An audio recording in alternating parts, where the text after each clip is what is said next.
बार बार बयान बदलने से पुलिस है परेशान। 5 सितंबर तक पुलिस कस्टडी में है इंद्राणी। थोड़ी मुश्किल के बाद अमेरिका ने पाकिस्तान को दी सख्ती। कहा भारत को आतंकी हमले पर रोक लगाए, पाक सईद पर भी करे कार्रवाई। सुदर्शन न्यूज की खबर का सुप्रीम कोर्ट ने लगाई मुहर। संथारा परंपरा पर राजस्थान हाईकोर्ट में फैसले पर एससी ने लगाई रोक। 20वें हिंदू एकता दिवस समारोह में कार्यक्रम में सुदर्शन न्यूज के प्रधान संपादक सुरेश चौहान के जी को पुरस्कार। नमस्कार, आप देख रहे हैं सुदर्शन न्यूज और मैं हूं नैन्सी श्रीवास्तव। प्रधानमंत्री नरेंद्र मोदी आज बिहार में भागलपुर के हवाई अड्डा मैदान में परिवर्तन रैली को संबोधित करेंगे। दौरे के मद्देनजर सुरक्षा के पुख्ता इंतजाम भी किए गए हैं। स्पेशल प्रोटेक्शन ग्रुप ने रैली के मंच और मंच के आसपास सुरक्षा का जिम्मा खुद संभाल रखा है, तो वहीं सभा स्थल के आसपास और मैदान के बाहरी इलाकों में स्थानीय पुलिस अधिकारी तैनात रहेंगे। सूत्रों की माने तो प्रधानमंत्री दिल्ली से विशेष विमान से पूर्णिया पहुंचेंगे और वहां से हेलीकॉप्टर के जरिए भागलपुर आएंगे। तो आपको बता दें कि बिहार चुनाव को लेकर बीजेपी की तरफ से ये रैली की जा रही है। आज परिवर्तन रैली होगी और पीएम मोदी इस रैली को संबोधित करते हुए दिखाई देंगे, जिसके मद्देनजर सुरक्षा के कड़े इंतजाम किए गए हैं। चप्पे चप्पे पर पुलिस बल तैनात है। पीएम मोदी इस रैली को संबोधित करते हुए दिखाई देंगे। बिहार में भागलपुर में ये रैली होगी। शीना मर्डर केस में तीनों आरोपी यानी कि इंद्राणी मुखर्जी, संजीव खन्ना और ड्राइवर श्यामवर राय का नार्को टेस्ट हो सकता है। पुलिस मर्डर की मुख्य वजह जानने के लिए नार्को टेस्ट करा सकती है। इससे पहले पुलिस के हाथ मर्डर से संबंधित कई अहम सबूत हाथ लग चुके हैं और इंद्राणी से अभी तक करीब 90 घंटे से ज्यादा की पूछताछ भी हो चुकी है। इससे पहले मुंबई की बांद्रा कोर्ट ने तीनों ही को पुलिस रिमांड पर 5 सितंबर तक के लिए भेज दिया है।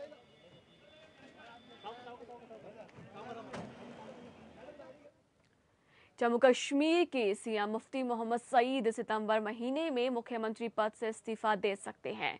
साथ ही सईद सक्रिय राजनीति से भी संन्यास ले सकते हैं। आपको बता दें कि उनकी जगह पीडीपी के अध्यक्ष महबूबा मुफ्ती को जम्मू कश्मीर का नया मुख्यमंत्री बनाया जा सकता है।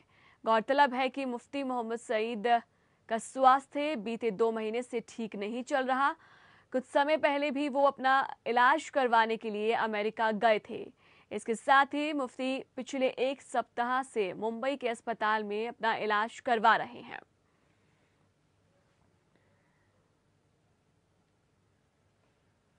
सुदर्शन न्यूज के प्रधान संपादक श्री सुरेश चौहान के जी को न्यूयॉर्क के 20वें हिंदू एकता दिवस समारोह में धर्म योद्धा सम्मान से सम्मानित किया गया है।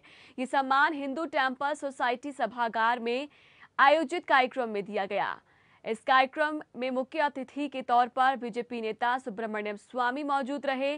गौरतलब है कि 20वें हिंदू एकता दिवस समारोह में सुदर्शन न्यूज के चेयरमैन श्री सुरेश चौहान के जी को मुख्य वक्ता के तौर पर बुलाया गया। ये कार्यक्रम नॉर्थ अमेरिका के न्यूयॉर्क शहर में हो रहा है। सुरेश जी के ये सम्मान राष्ट्रवाद की रक्षा, देशद्रोहियों के खिलाफ बुलंद आवाज उठाने, गौ हत्या रोकने, हिंदू धर्म और भारत माता की रक्षा करने के लिए दिया गया है। इससे पहले भी श्री सुरेश चौहान के जी को कई पुरस्कारों से नवाजा जा चुका है।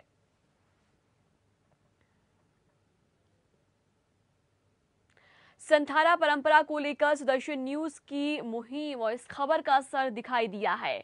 जैन धर्म की सैकड़ों सालों से प्रचलित संथारा प्रथा को सुप्रीम कोर्ट ने मंजूरी दे दी है। कोर्ट ने राजस्थान हाई कोर्ट के उस आदेश को खारिज कर दिया है जिसमें इस प्रथा को आत्महत्या के बराबर अपराध बताते हुए बैन लगाने की मांग की गई थी। वहीं सुप्रीम कोर्ट ने राज्य सरकार और केंद्र को भी नोटिस जारी किया है।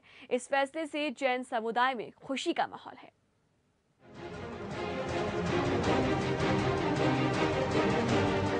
सुप्रीम कोर्ट ने जैन समुदाय को सोमवार को बड़ी राहत देते हुए संथारा प्रथा को बैन करने के राजस्थान हाईकोर्ट के फैसले पर रोक लगा दी है। संथारा परंपरा को लेकर सुदर्शन न्यूज की खबर का असर दिखाई दिया है। जैन धर्म की सैकड़ों सालों से प्रचलित संथारा प्रथा को सुप्रीम कोर्ट ने मंजूरी दे दी है। कोर्ट ने राजस्थान हाईकोर्ट के उस आदेश को खारिज कर दिया है जिसमें इस प्रथा को आत्महत्या के बराबर अपराध मानते हुए बैन लगा दिया गया था। वहीं सुप्रीम कोर्ट ने राज्य सरकार और केंद्र को नोटिस भी जारी किया है। इस फैसले से जैन समुदाय में खुशी का माहौल है। आपको बता दें कि सुदर्शन न्यूज ने बिंदास बोल में जैन समुदाय के समर्थन में मुद्दा उठाया था। ये मामला पिछले 9 सालों से कोर्ट में लंबित था। निखिल सोनी नाम के शख्स ने 2006 में याचिका दायर की थी, जिसमें निखिल ने संथारा को इच्छा मृत्यु की ही तरह बताया था, जिस पर हाईकोर्ट ने कहा था कि संथारा लेने वालों के खिलाफ आत्महत्या के अपराध का मुकदमा चलना चाहिए। तो जैन संतों ने इस फैसले का मौन विरोध करते हुए कहा था कि कोर्ट में सही तरीके से संथारा की व्याख्या नहीं की गई। जैन मुनि संथारा पर हाईकोर्ट के फैसले को धर्म में दखल मान रहे थे। जैन समुदाय संथारा को आत्महत्या नहीं मानता। उनका कहना है कि संथारा ही जैन धर्म का मूल है। संथारा के बारे में कम लोग जानते हैं। हम आपको बताते हैं कि संथारा है क्या। जानिए जैन धर्म की इस प्रथा की खास बातें। जैन धर्म में 2 पंथ हैं, श्वेतांबर और दिगंबर। संथारा श्वेतांबरों में प्रचलित है। दिगंबर इस परंपरा को सल्लेखना कहते हैं। ये बड़ी भ्रांति है कि संथारा लेने वाले व्यक्ति का खाना पीना जबरदस्ती बंद करा दिया जाता है या वो एकदम खाना पीना छोड़ देता है। संथारा लेने वाला व्यक्ति स्वयं धीरे धीरे अपना भोजन कम करता है। जैन ग्रंथों के मुताबिक संथारा में उस व्यक्ति को नियम के मुताबिक भोजन दिया जाता है। अन्न बंद करने से मतलब उसी स्थिति से होता है जब अन्न का पाचन संभव न रह जाए। भगवान महावीर के उपदेशानुसार जन्म की तरह मृत्यु को भी उत्सव का रूप दिया जा सकता है। संथारा लेने वाला व्यक्ति भी खुश होकर अपनी अंतिम यात्रा को सफल कर सकेगा, यही सोचकर संथारा लिया जाता है। जैन धर्म में संथारा की गिनती किसी उपवास में नहीं होती। संथारा की शुरुआत सबसे पहले सूर्योदय के बाद 48 मिनट तक उपवास से होती है, जिसमें व्यक्ति कुछ पीता भी नहीं है। इस व्रत को नौकार्थी कहा जाता है। संथारा में उपवास पानी के साथ और बिना पानी पिए दोनों तरीकों से हो सकता है। संथारा लेने से पहले परिवार और गुरु की आज्ञा लेनी जरूरी होती है। ये स्वेच्छा से देह त्यागने की परंपरा है। जैन धर्म में इसे जीवन की अंतिम साधना माना जाता है। जैन धर्म के मुताबिक जब तक कोई वास्तविक इलाज संभव हो तो उस अहिंसक इलाज को कराया जाना चाहिए। संथारा के व्रत के बीच में भी व्यक्ति डॉक्टरी सलाह ले सकते हैं, इससे व्रत नहीं टूटता।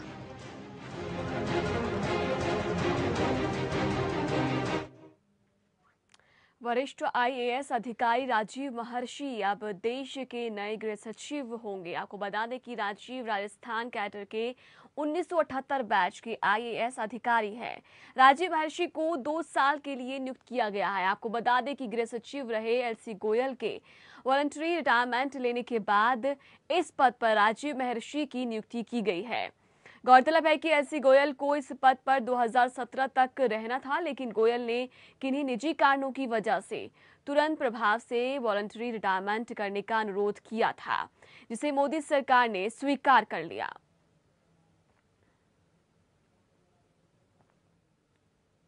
अलास्का में अमेरिका के मूल निवासियों की पुरानी मांग पूरी करते हुए राष्ट्रपति बराक ओबामा ने उत्तरी अमेरिका में स्थित सबसे ऊंचे पर्वत का नाम माउंट मैकिनले से बदलकर डेनाली रखने का फैसला किया है। ओबामा ने अलास्का दौरे पर माउंट मैकिनले का नाम बदलकर आपको बता दें कि बदलने की कोशिश की और इसका फैसला भी लिया है। इस दौरे पर समय पर निर्णय संबंधित औपचारिक घोषणा भी करेंगे। वर्ष 1896 के मध्य अलास्का के पर्वतों में खनिजों की खोज करने वाले एक व्यक्ति को सूचना मिली कि अमेरिका के राष्ट्रपति पद के चुनाव के लिए विलियम मैकिनले को उम्मीदवार नामित किया गया है।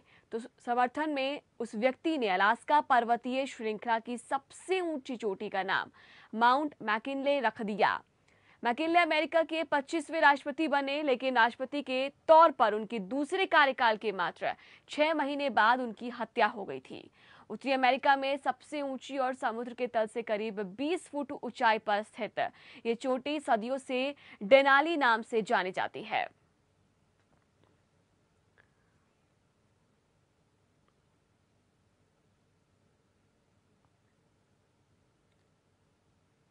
महंगाई की मार से परेशान देश की जनता को कुछ राहत मिलती हुई दिखाई दे रही है। आपको बता दें कि पेट्रोल की कीमतों में प्रति लीटर 2 रुपए की कमी आई है और वहीं डीजल में भी 50 पैसे प्रति लीटर सस्ता हुआ है। इंडियन ऑयल कॉरपोरेशन लिमिटेड के इस फैसले के साथ ही देश की राष्ट्रीय राजधानी दिल्ली में पेट्रोल की कीमत अब 61.20 प्रति लीटर हो जाएगी, जबकि डीजल 44.45 प्रति लीटर हो जाएगा। इससे पेट्रोल और डीजल की कीमतों में 15 अगस्त को पहले बदलाव किया गया था। कीमतों में कमी का फैसला अंतर्राष्ट्रीय बाजार में तेल की कीमतों में गिरावट को ध्यान में रखकर लिया गया है।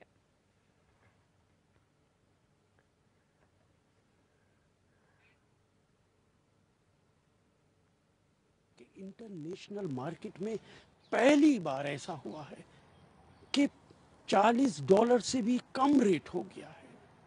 आज हिंदुस्तान में पेट्रोल और डीजल की कीमत 30-35 रुपए से ज्यादा नहीं होनी चाहिए। $1 कीमत घटने से 50 पैसे कीमत घटनी चाहिए, कैलकुलेशन करके देखिए।